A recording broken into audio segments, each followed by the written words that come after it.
Hi, my name is Dejna Butler, and today I'm going to talk about the dangers of drinking and driving. By the end of my speech, I would hope that you believe that you should never drink and drive.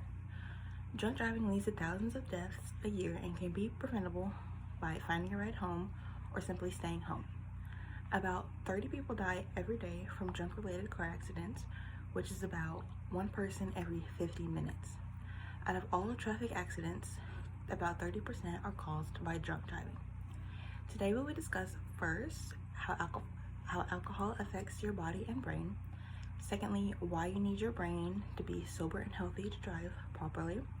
And third, what to do to avoid drinking and driving. My main sources are from the National Highway Traffic Safety Administration, or NHTSA for short. The mission of the NHTSA is to inform and educate about road safety for all drivers and pedestrians. First, let's begin by explaining a little bit of what happens inside the brain and body when alcohol is consumed.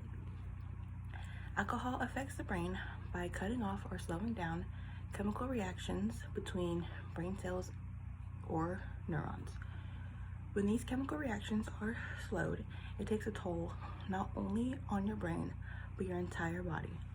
Alcohol is absorbed through the stomach and the small intestine, and it is then sent through the bloodstream to the brain. Once in the brain, things like body movements, decision making, and reaction time are slowed dramatically. Also, slurred speech, blurred vision, and dizziness occurs. Long-term drinking can also have lifetime effects on your body, such as brain damage, liver failure, or even stomach ulcers.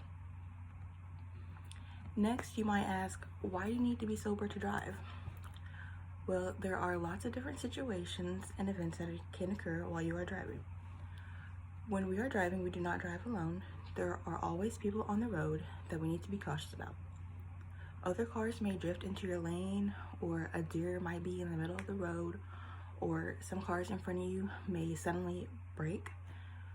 With these quick events happening, you need to react quickly to avoid being in an accident. When you are drunk, your reaction time can be almost 3 times slower than when you are sober. For example, if you are sober, it only takes about 1 second for you to notice the car in front of you has stopped. When you are impaired, it can take almost a whole 3 seconds for you to realize and then stop, and by that time it's probably too late and you have probably already crashed. Lastly, you might ask, what should I do if I have been drinking? Alcohol can make you feel invincible and make you feel like you can do anything. With that being said, it is always important to go out with a DD or a designated driver to drive you home. There are also local taxis in most cities or taxi apps such as Uber and Lyft that can bring you home safely. Now let's review everything we have talked about. First, we talked about how the brain and body reacts when alcohol is consumed. Secondly, we explained why we need to be sober to drive properly. And finally, we talked about what to do if we have been drinking. A night of fun and drinking is not worth your life. If you have been drinking and cannot drive home, please get a ride or call a friend. Your life is special. Do not ruin it by driving while drunk. Thank you.